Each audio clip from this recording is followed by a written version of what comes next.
Se habla de un programa cultural, no es muy común, porque se trata de algo que va a promover posiblemente el Estado venezolano, que no es un gran promotor en materia cultural, y es el de llevar a Reverón a París.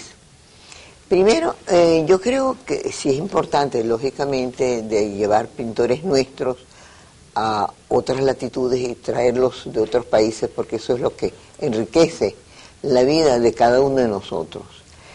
Pero el dineral, y eso no es muy popular, que se gastó para que Rómulo Gallegos fuera premio Nobel, no es pues justificado, porque Gallegos es un gran escritor con o sin Nobel, como lo es Borges.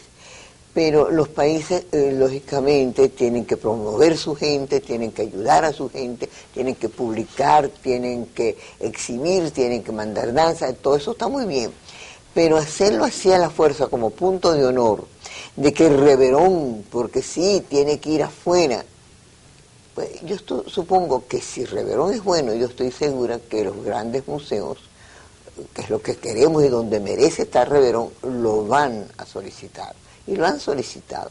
Pero hay un proyecto, pero el proyecto es ese amor que hay ahora, que se ha, así, nacido por lo que es latinoamericano.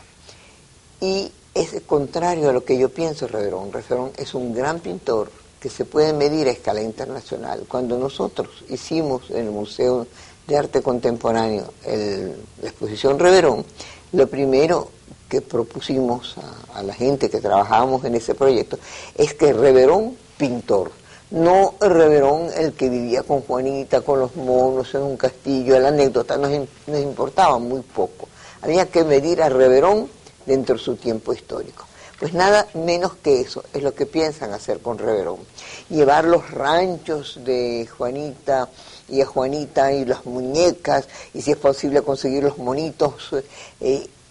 Y realmente yo me opongo a eso. A mí me quisieron, o indirectamente me invitaron a formar parte de ese grupo, y yo me negué porque yo tengo un gran respeto por Reverón. Y creo que Reverón debe ser mostrado. Eso también, eso forma parte de la vida de Reverón. Eso puede ser una película, como es magnífica la película de Margot Benacerraf, las magníficas fotos de Alfredo Bulton, que fue su gran precursor, el que más le dio la mano cuando nadie creía que en él. Pero me niego a que de él se haga una especie de payaso, porque Reverón es un gran valor nacional. Eso es mi opinión.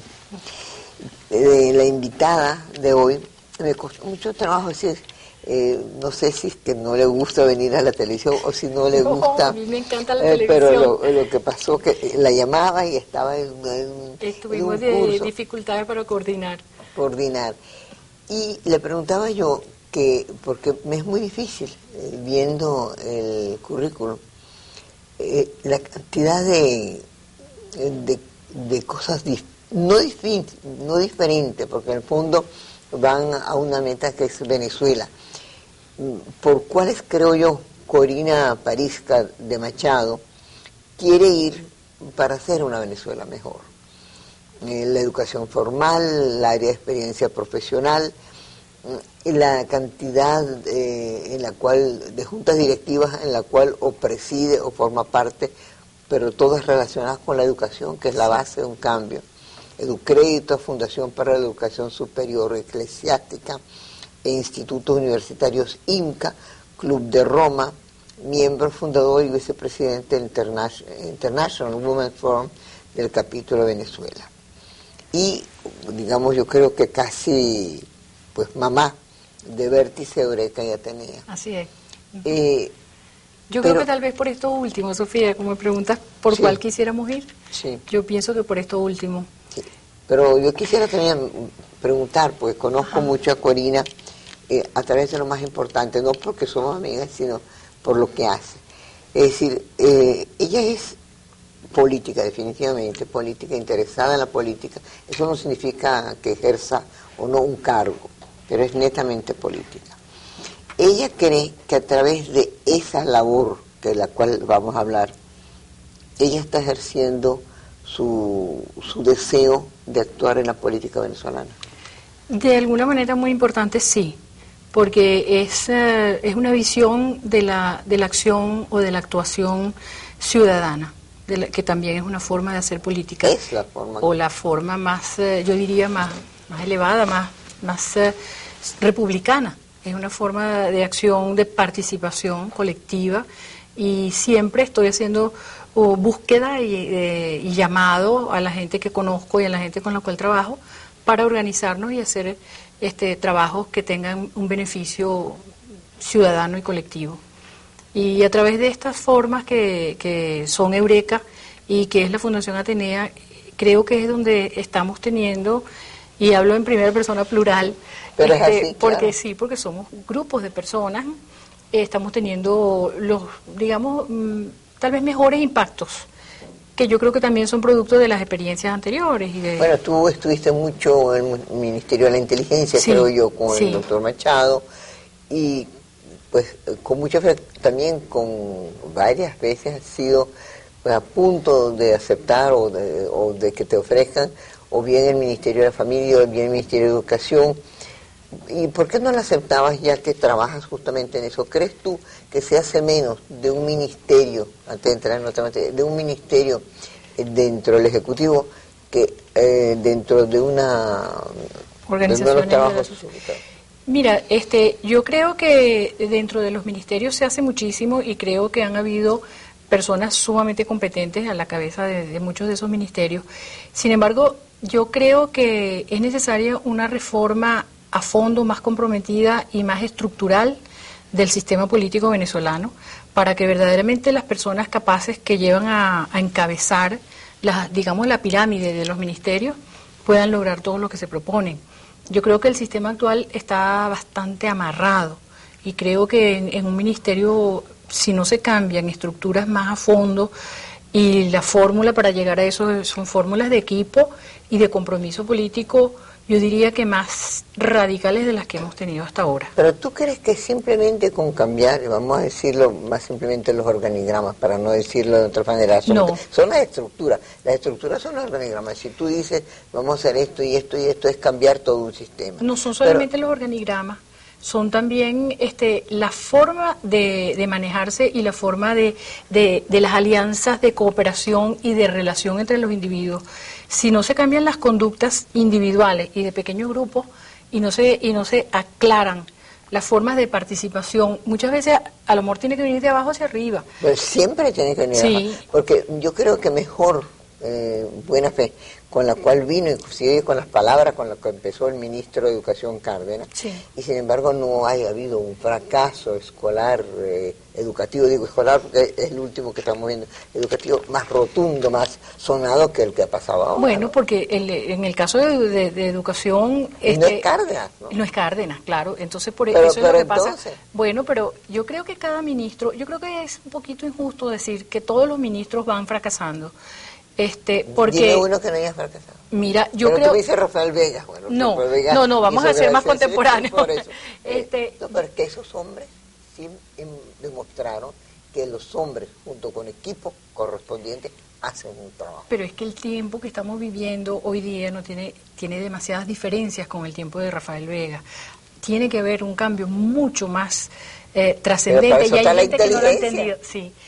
Te voy a citar un ejemplo maravilloso que está respaldando el ministro Cárdenas, y es la acción del Consejo Nacional de Educación dirigido por Leonardo Carvajal.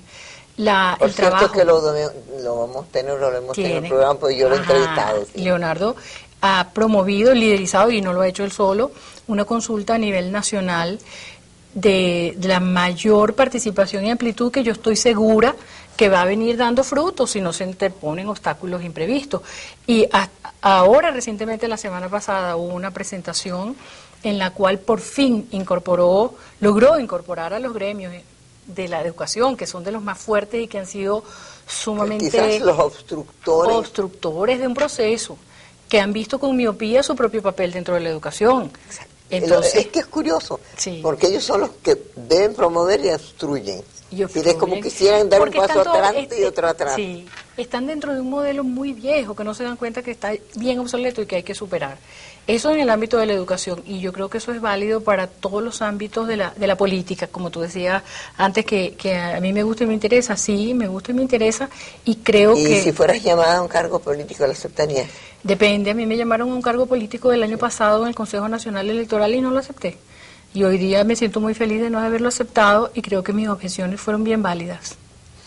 Tú me vas a permitir, pero tú hablabas de ministro de Constitución, y me acuerdo cuando Gustavo Rosen, cuando era ministro de Educación, que venía al programa, y decía, no hablemos, sino de otras cosas, porque lo que es, tú pasas el 90% del tiempo hablando con los gremios. Sí. Y realmente mejor deseo de hacerlo no tenía. Ahora, en CanTV, en cambio, que es una empresa semi-privada, ha logrado que Movilnet, que CanTV, hagan progresos. Ahora, mira, entonces no aceptaste ese cargo, pero a lo mejor te hubiera gustado ser ministro o una cosa en la cual no hablemos de la vanidad ni de jerarquía del cargo, no, eso no ni es. la semántica, sino de la posibilidad de ejercer mayor número de cambios a través de un cargo de mayor jerarquía. Eso yo creo que no te puedo contestar ni sí ni no de una manera abstracta. Sí. Yo creo que eso depende del contexto, del momento y del equipo, porque una golondrina no hace verano. Pero los equipos, ¿dónde los encuentras? Porque los salarios dentro de porque si algo sabes es que Corina está casada con Enrique Machado, que es un hombre profundamente, toda esa familia, a quien yo estimo, Carlos y yo, enormemente, interesados sinceramente en Venezuela, y interesados en una cosa, hicieron un trabajo sobre de los pocos que, digamos, como era el ojo del trabajo. Sí. Han visto que los equipos, es decir, la empresa privada paga, pero lo que es somos empresa pública, no solamente que no paga, sino que paga mal o paga atrasado o no llega. Entonces, es muy difícil formar un equipo humano subpagado y que tenga que conserve la mística. Y que tenga posibilidad, no, es que no está formado. Sí. Y con eso es que tienen que trabajar los ministerios, las instituciones públicas. Yo te voy a hablar de la experiencia que estamos teniendo en la Fundación Atenea, que estamos trabajando en un problema de tipo público, como es el caso de los niños y jóvenes declarados en situación irregular, y cómo estamos construyendo allí un modelo de acción de gestión mixta entre la administración privada y un organismo de naturaleza pública. Y yo creo que los aprendizajes que estamos haciendo allí, que no vienen sino a constatar algunas verdades de lo que son las gestiones de administración eficientes, podrían ser multiplicados y masificados en un organismo público, si fuera el caso de que hay la verdadera convicción de la bondad de ese modelo. Lo estamos haciendo con los mismos venezolanos, porque no traemos ningún extraterrestre. Lo estamos haciendo con los mismos sueldos. Es un área de acción social de primera prioridad. Pero por lo menos pagan. Bueno, pagamos a tiempo. Sí, a tiempo. Pero yo creo que, con un gran esfuerzo de colaboración entre el sector privado y el sector público. Yo creo. ¿Puedes saber con qué organismo trabajan ustedes? Con el Instituto Nacional del Menor, con el INAM. Yo creo que ustedes son unos héroes o unos ciegos. Porque ya hablando de tiempos bastante pasados, en el caso de mi hermana Lía hablaba de los pudrideros de aquel entonces cuando existía eso. Hoy día no hay niño que no se escape, que no se drogue, que no se eso. Y cuando tú lo oyes salir del INAM, agárralo y como periodista pregúntale qué le hicieron adentro, cómo lo pasó. Vente para el complejo Gustavo H. Machado, que eso, tanto eso quería. Me dijo a Diana Menéndez.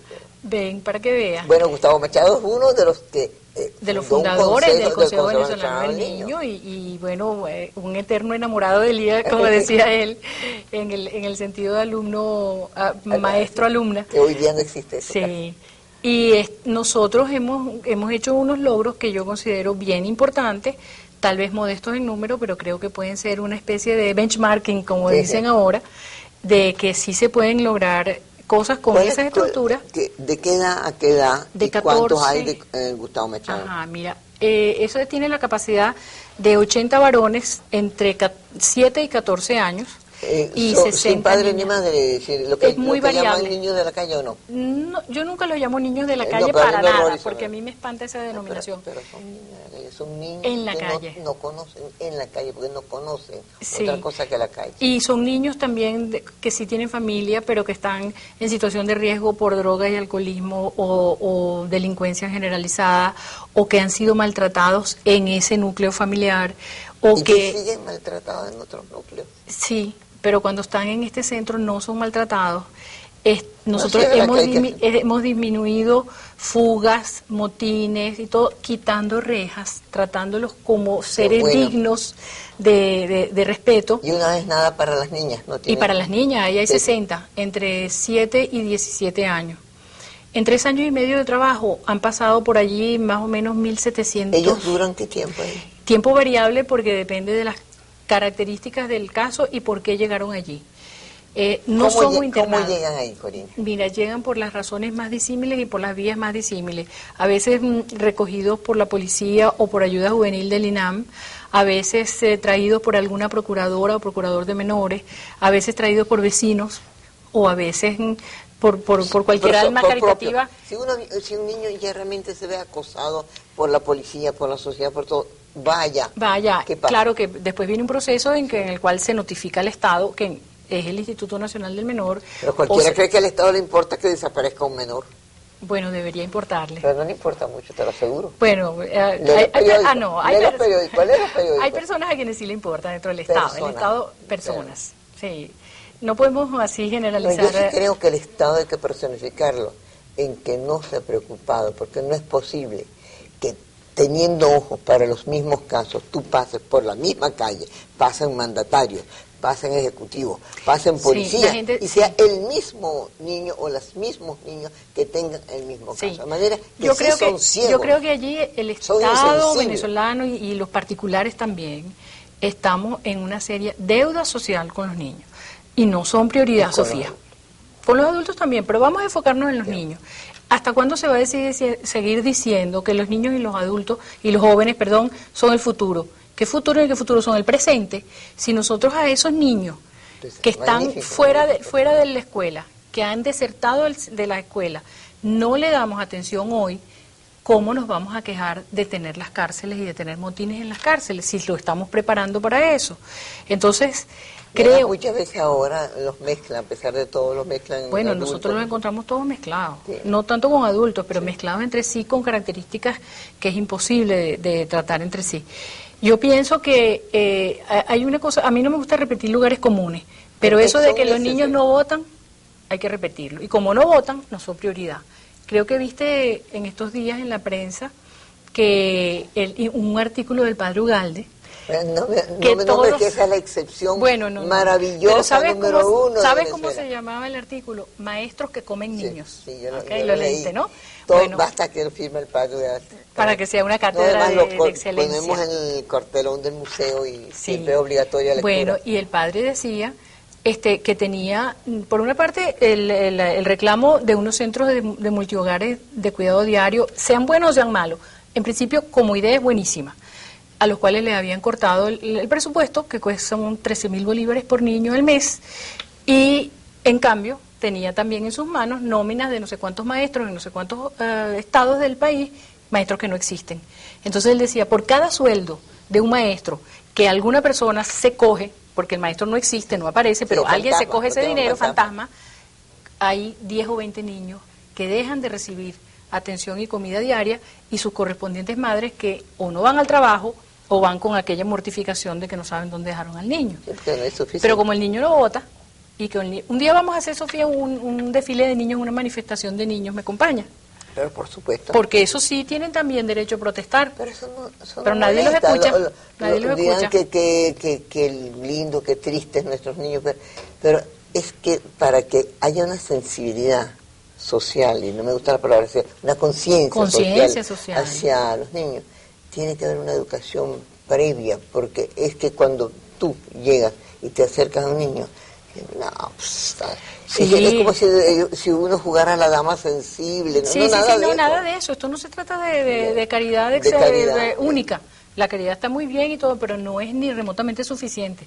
Nosotros estamos tratando de construir un modelo válido, viable, repetible, multiplicable de acción social, en el cual incorporas voluntariado, incorporas profesionales que dan horas adicionales de su trabajo después de terminar, ya seas ingeniero, administrador, médico. No se trata solamente de un grupo específico de profesiones. Sí. Se trata de que se necesita contraloría, se necesita auditoría, se necesita finanzas, se necesita arquitectura para remodelar los espacios de una manera, no a la loca, a la que se le ocurra, ay, ahora vamos hacia aquí el lavandero y allá la sala. No. Se necesita una serie de cuestiones técnicas que tú puedes incorporar apelando al recurso voluntario de todas las personas que en el resto de su tiempo trabajan y reciben buenas remuneraciones. Y yo creo que eso se puede hacer a nivel masivo, Sofía. Eso es lo que ustedes hacen. Entonces, yo no entendí. Ellos pasan ahí y, ¿en cuanto a los niños? ¿Y qué reciben? Es decir, bueno, ¿y qué razón hay? Para que entren, ya sabemos, hay casi todos los niños... Abandono en general. Pero, ¿qué reciben y por qué motivo dejan de estar ahí? Okay. Porque tú conoces el fenómeno del niño hospitalizado. El niño sí. pobre hospitalizado inclusive prolonga su enfermedad para comer y estar ahí en cuanto tienen razón en un hospital. Bueno, mira, la respuesta es muy compleja y yo no creo que nadie tenga una verdad absoluta al respecto. Pero una de ellas. Una de ellas y una opción, que es lo que nosotros estamos haciendo. Nosotros, por una parte, instrumentamos y pusimos en práctica un programa educativo simultáneo al cual el niño entra desde el día siguiente que entró allí. Lo que ese niño no puede perder más nunca es tiempo. ¿Y si es analfabeta totalmente? Programa educativo para empezar con la adaptación a la rutina que requiere la adquisición de la lectoescritura. Entonces no le entras desde el primer momento con papel y lápiz.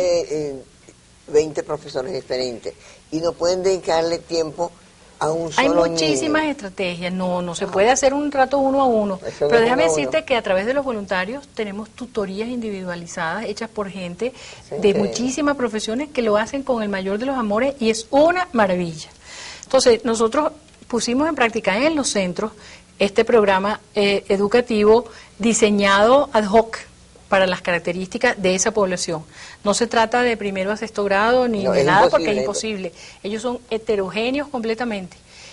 Déjame decirte que el Ministerio de Educación, y para decir cosas buenas en donde las hay, a través de la Dirección de Educación de Adultos y a través de una dirección de proyectos especiales, en la cual se están haciendo los importantes esfuerzos para buscar a los niños que están excluidos en el momento actual del sistema. Es verdad que van por muy poquitos, pero por algo se empieza. Permíteme, a propósito que dice poquito, esa gente que dice que yo no tengo tiempo para hacer tal cosa. Hay que levantarse más Entonces temprano. yo me acordé de que leyendo esas cosas que dice que ni Santa Teresa de Jesús, ni Einstein, ni Simón Bolívar tenían más que 24 horas al día, hicieron obras increíbles. Así que no vengan a decir que no hay tiempo, de manera que el voluntariado es una manera... Nosotros tenemos, el año pasado contabilizamos más de 15.000 horas anuales de voluntariado. Multiplica eso por bolívares para que vean. ¿De dónde lo consigue usted el voluntariado? De todas partes. De aquí, de este programa, podemos sacar una cantidad de voluntarios. Tus técnicos que trabajan aquí... ¿Qué tienen que enseñarles? Lo que tú sepas. ¿Y en dónde está el Gustavo Machado? En Los Chorros, en la avenida principal de Los Chorros. ¿Tú te imaginas que una gente de, no te quiero decir que esta empresa, pero cualquier otra empresa, tiene con qué coger el autobús y va a tener además de todo... A lo mejor el domingo puede venir un rato. Quiere también estar con su familia. Y puede venir también con su familia. Con su familia es demasiado... Mira, tenemos una señora que tiene como 5 años viniendo todos los domingos a cocinarles el almuerzo a los muchachos de manera voluntaria. Y su trabajo es de ser cocinera. Y lo hace de la manera más cariñosa y más competente y firme y fiel a su horario. ¿Eso se puede dar multiplicado por cuántas personas? Si se motiva. Eso es lo que le ha faltado, creo yo, al Estado, vamos a decir, el gobierno venezolano, que es motivar a los venezolanos a tener conciencia de no echarle la culpa a otras cosas. Claro, mira, yo resolví meterme en este proyecto, Sofía, porque me pareció que había llegado un momento en que me cansé de los grandes diagnósticos y de los problemas macro. Y yo dije, bueno, si yo no puedo hacer, nadie puede hacer nada macro de la noche a la mañana, yo voy a hacer algo concreto, pequeño, en donde yo sé que puedo hacer una diferencia. A mí me vino un grupo de 2 muchachas muy jóvenes, no sé si Fundane o Fundine. Puede haber sido Fundana. Con una voluntad sí, de trabajo y con cero sentido, que detesto yo, de caridad. Nada. Yo las conozco muchísimo y permanentemente estamos en contacto y si es el caso nos ayudamos, colaboramos, nos remitimos niños, ayudas comunes. Y yo quería señalarte que el modelo mixto, una de las grandes fortalezas que yo le estoy encontrando es la siguiente. Por ejemplo, nosotros estamos en un inmueble del Estado, propiedad pública, y siempre lo seguirá siendo propiedad pública. Entonces yo puedo ir, tiene necesidad de propiedad. Nadie es propiedad particular, pero entonces tú, por ser propiedad pública, tú puedes ir a otro organismo público, por ejemplo, el Mindur, y decirle, hágame una construcción aquí, porque esto es del Estado. Eso y te lo puede hacer perfectamente. Parisca, porque, caramba...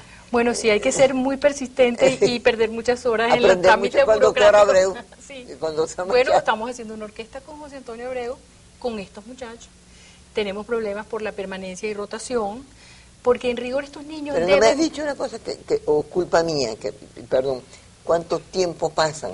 Es variable y entonces, te explico. Vuelven al mismo problema. Bueno, pero yo sí lo puedo cambiar de la noche a la pero, mañana a su pero entorno. Entonces, ¿qué significa ese inmenso esfuerzo de una cosa que tú has hemos llamado acometido, tu tío? Si pasa 4 meses, el muchacho aprendió nosotros a que le dan de comida. Mira, nosotros y estamos haciendo... ¿A dónde lo manda? Bueno, a la calle. Tú no puedes hacer internados para todos los niños que no tienen su familia bien estructurada. No puedes. Tú puedes hacer un impacto profundo en un tiempo breve, en la mayor y mejor de tus capacidades. Tú puedes también asegurarle a esos niños que van a pasar por una experiencia digna, donde van a ser tratados como seres humanos y no como coroticos metidos en una gaveta. ¿Cuánto es el máximo que pueden pasar? máximo. Es que no está definido por pueden pasar. Déjame tomar un poquito de agua. Yo te digo, el temor es eso, el temor del niño hospitalizado, el niño que tiene gastroenteritis, que lo curan en el hospital, que está cuando existían hospitales, vuelve a hacerlo. Nosotros estamos haciendo... Y vuelve porque tiene los mismos problemas. Estamos haciendo un programa de educación a la familia que es totalmente consistente con la atención al niño. Pero eso tiene grandes inconvenientes por los costos, por las dificultades. Si tú me dices que el personal de aquí no se puede acercar a los centros por razón de costo, no, es verdad, pero por razón de costo en estas familias es exactamente la misma circunstancia. De manera que no se puede pretender abarcar todo en un centro que tiene unas ciertas especialidades. El ser hoy día, esa cosa maravillosa como voluntaria, es un lujo que uno se da. Pero que te da más satisfacciones todavía que cualquier sueldo. Por eso es un lujo que uno se da, porque te aseguro que no todas tienen una capacidad económica, pero es un lujo. Pero no todo el mundo inclusive puede ese lujo. Pero es que fíjate, Sofía, que el concepto voluntariado no es solamente para las personas que tienen capacidad económica. No, yo estoy diciéndote justamente para aquellas, porque para nosotras es un deber, pero para las cuales es una cosa que es un esfuerzo enorme, es Piensa tú que yo tenga unas psicólogas como tengo, psicólogas, trabajadores sociales, maestros guías, médicos, cuyo trabajo es de 8 a 12 y cuando los niños lo necesiten, por ejemplo, ¿no? Sí. Y cuando los niños lo necesitan no es de 8 a 12 que están, sino de 8 a 4 de la tarde, o no arrancan a las 8 sino a las 6 de la mañana porque hay niños enfermos. Eso no es un voluntario, ad hoc, en su tiempo no remunerado. Una persona que puede ganar en un trabajo, en un banco, 2 veces lo que gana en un trabajo de índole social, pero su vocación es social, ¿no es una cierta forma de voluntariado? Bueno, es voluntariado. Pero eso no es lo común. No es lo común. No es un común, no solamente en Venezuela, es decir, en otros países es desde lo económico, es decir, el mecenas tiene un beneficio porque sabe que si da para un hospital o para un museo, se lo quitan del impuesto sobre la renta. Además, pero en otros países el sentido de la obligación social existe como deber. Sí. Y eso es lo que, si no, nosotros no lo tenemos con nuestra propia familia ni con nuestro propio yo, porque nuestro propio yo es maltratado. Yo creo que por todo. Entre todos estos últimos tiempos del país, en los cuales muchos de los valores fundamentales de una sociedad se fueron relajando, tenemos el deber de reconstruir estos sentimientos y actitudes de deber ciudadano.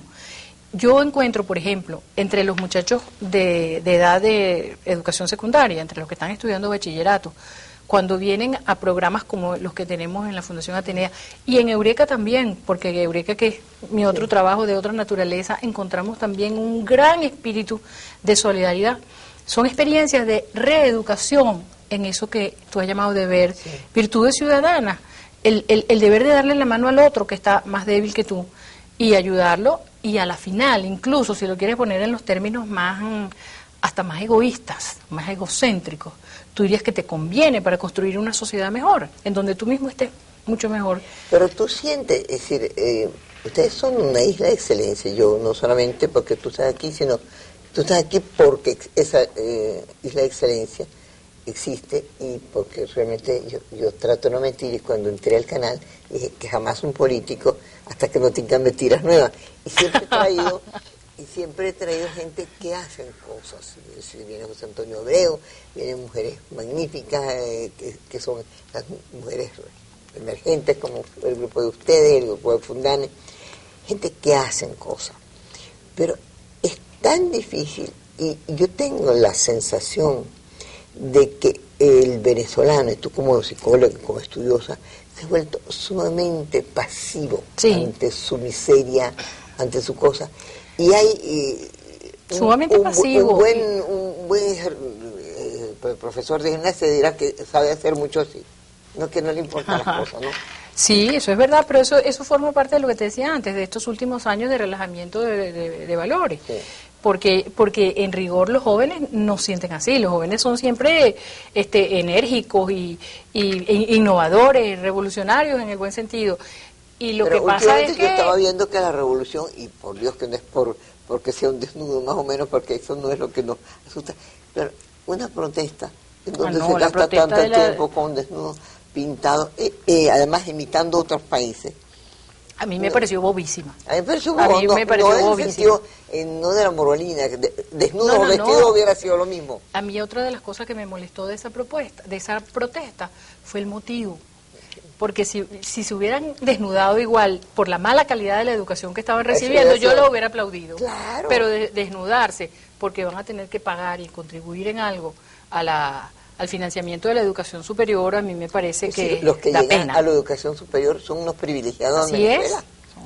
Comparado con estos niños. Comparado. ¿Cuánto cuesta un estudiante universitario comparado con a uno de estos niños que no tiene ni comida ni escuela primaria? ¿Cuánto cuesta? Sí, pero si eso lo habla mucho el padre Ugalde de la inversión, después de la masificación. Es decir, la educación ofrece tantas facetas que los grupos que trabajen, aunque cada uno tenga pequeños errores, los aciertos, porque la meta es igual, la meta es la educación. Sí. A veces, como dice, en libertad cuántos horrores se cometen en tu pero nombre. De todas maneras es sumamente importante. Sí. Que mientras más grupos tengan como prioridad la educación, creo que es el único, es decir, educación, cultura, que es lo mismo. Sí. Son pequeñas finezas que no interesan. Es que fíjate, bueno, una de las cosas que yo todavía quiero ver si incorporamos en Atenea o en algunas de las organizaciones en las cuales estoy, son programas masivos de educación femenina, educar a las mujeres, enseñarles principios de salud, principios de nutrición, de no destrucción, de sus propios muchachos. No saben a veces ni que tienen que hervir el agua, que a lo mejor lo podrían hacer con bajo algo más importante que no saben, que no deben tener muchachos, y que no deben tener tantos muchachos. Pero me dicen que debo decir algo sobre los museos, y el que más conozco en este momento es el contemporáneo, porque hemos empezado algo que para ti es bien importante. Estamos empezando por primera vez en Venezuela incorporar a los niños, sobre todo uno dice niños, pero también adolescentes, sordos ciegos.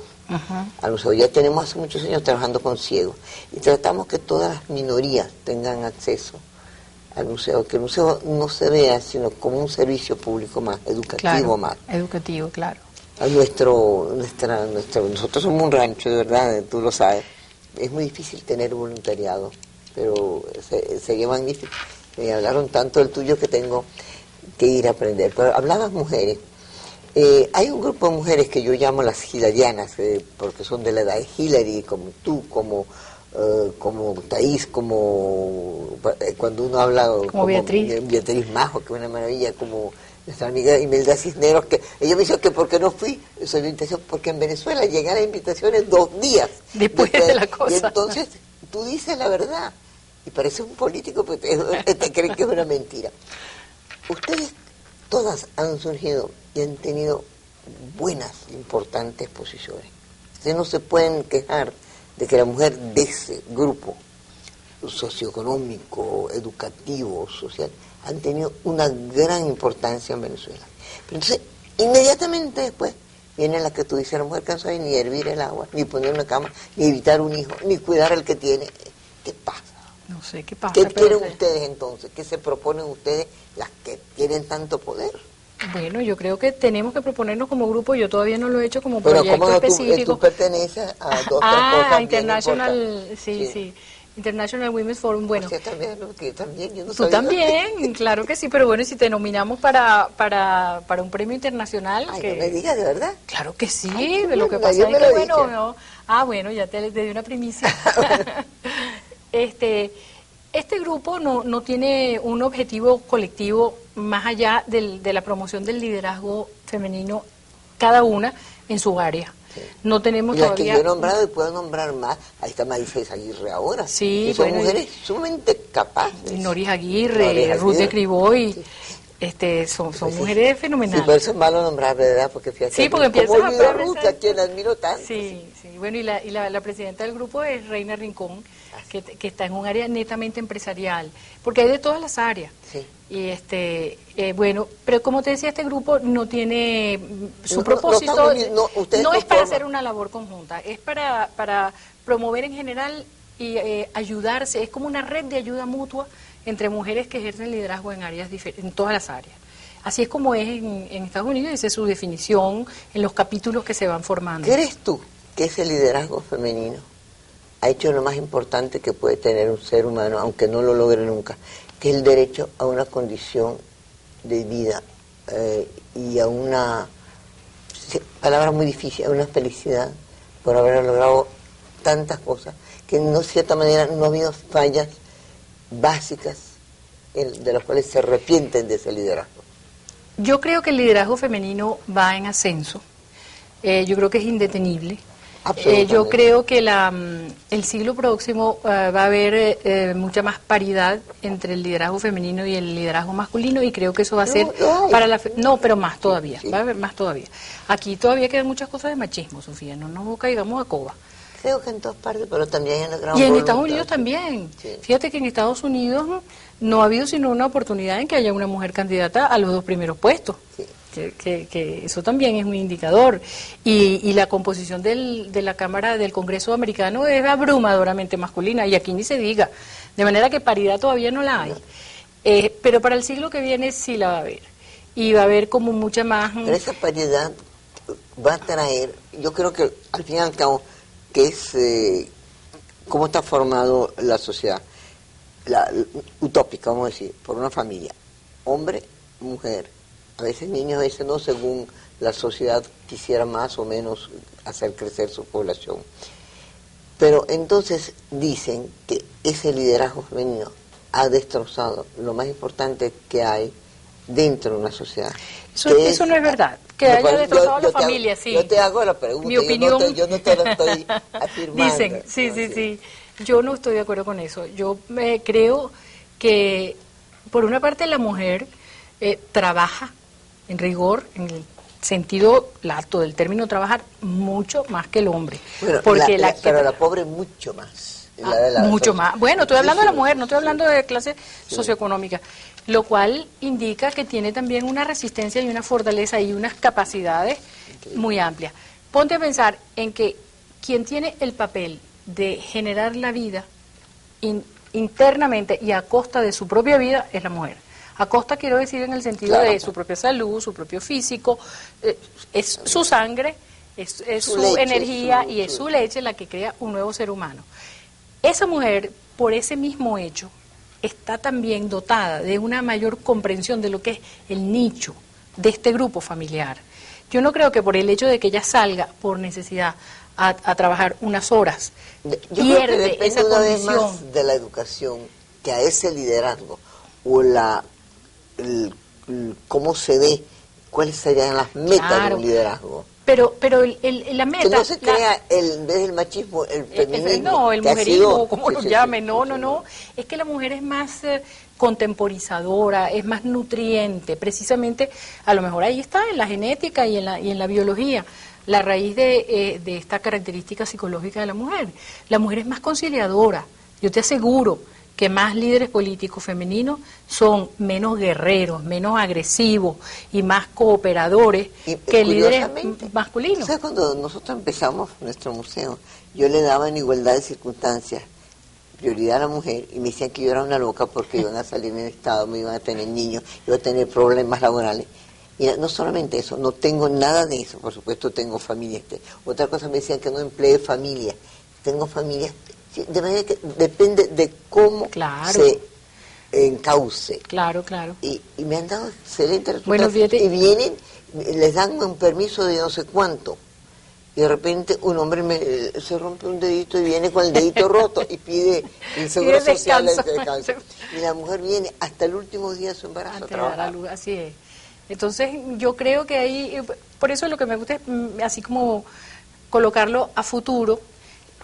No creo que las características estas de cooperación y colaboración y entendimiento sean exclusivamente de la mujer, pero son así como más distintivas de lo femenino.